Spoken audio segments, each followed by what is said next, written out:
Let's make an easy Easter garland. This is a great one for someone who's new. It's a real confidence booster and relatively easy to do. So you need a cookie cutter, and as we're doing an Easter one, I've got a little rabbit.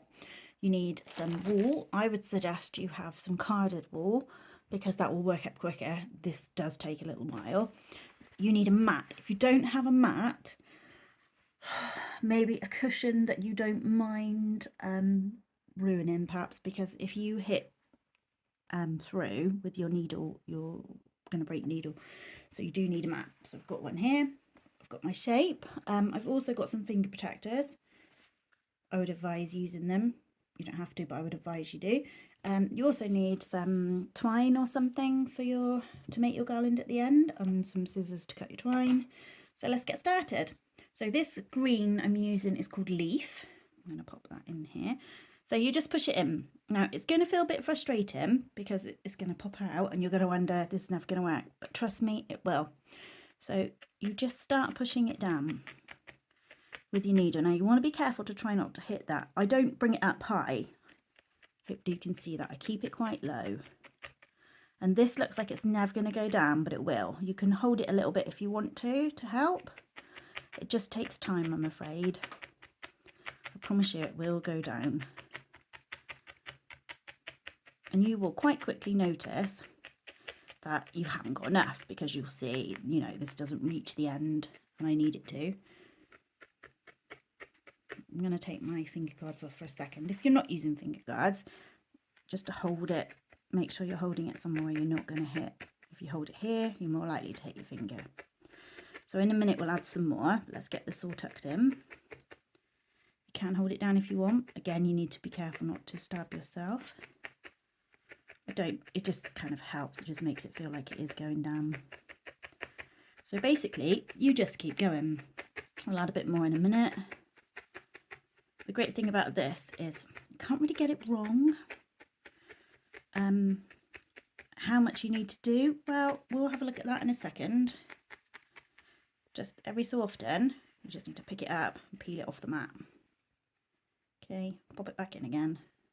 It will start to take the shape, I promise, once we get it a bit more, and we'll turn it round quite a bit as well. We just need to get it down a bit more.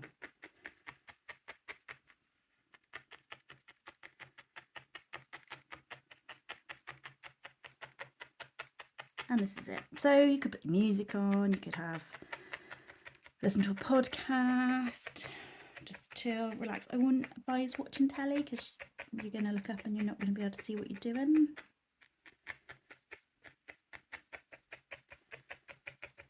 Okay, so we could just turn it over quickly. Push it back down with your hand. So hopefully you can see just here, there isn't enough wool.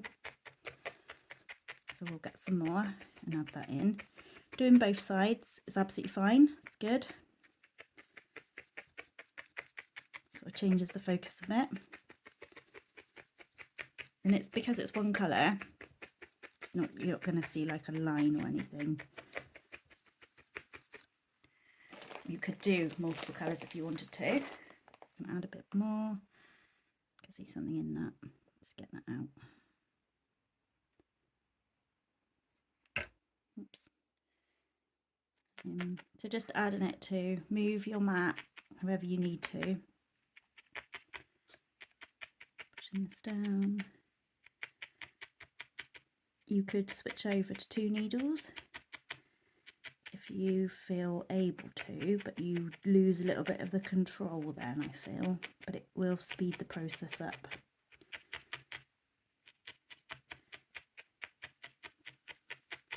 But try to remember you are enjoying, this is your craft, this is the process. Try not to get too focused on the finished result.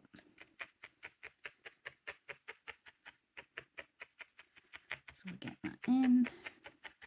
And then you're just moving it all over. I do go around the edges quite well, trying not to hit the side because that's where the detail, that's how you get the shape. If you focus completely on the middle, you'll lose your shape a bit. So that's good. Let's turn that around. I have to pull that off. So you can see we're getting a bit of a shape, but it needs to be more.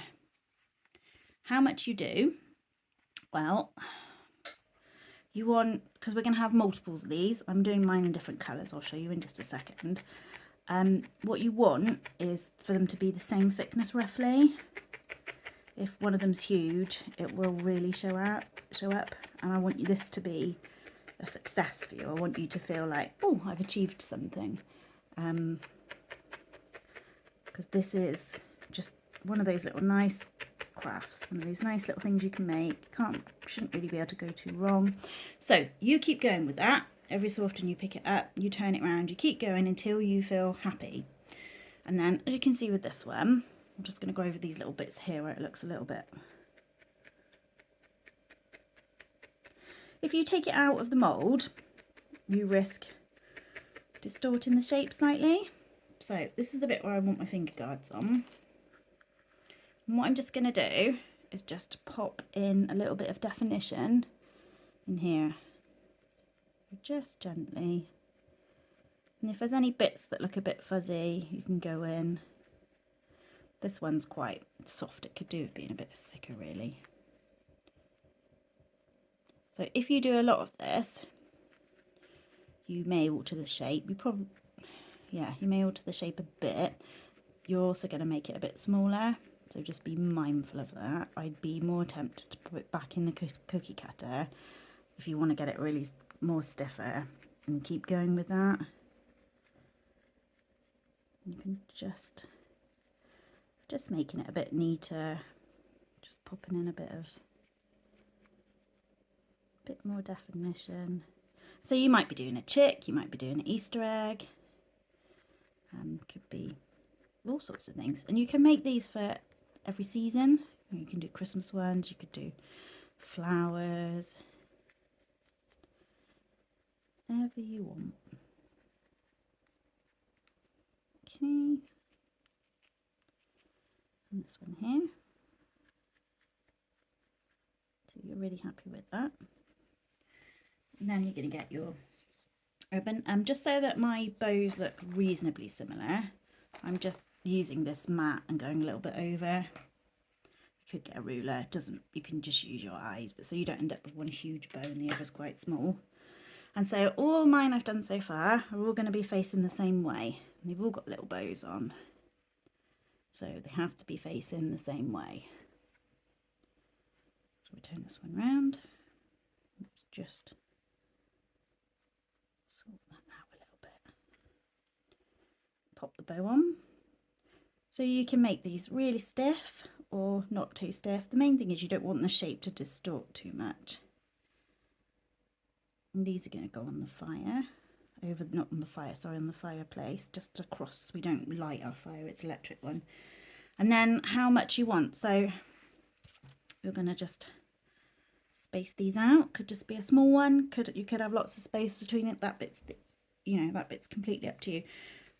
Roughly, I would say I'm going to go just over 1 metre of the twine. And this twine I got in the pound shop, I think, or something like that. A huge ball. I've used loads of it. Yeah, for about £1, maybe £2. So what I'm going to do is just go through the back, and so they don't slide around,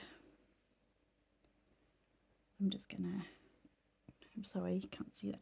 I'm just going to tie it on a bit. All the things I can do, I find really small fiddly things difficult. So you could use a ruler to measure it out so that they're nice and even. So it won't move now, like that. It will just hang, and it won't slide up and down. So you won't have them all grouped together. So it's going to be flat against something, which will help it to hold. But I mean, you could have it dangling. You could tie these differently. Of course you can. You can do whatever you like. This is just a good way of stopping them from moving a lot. So just thread it on.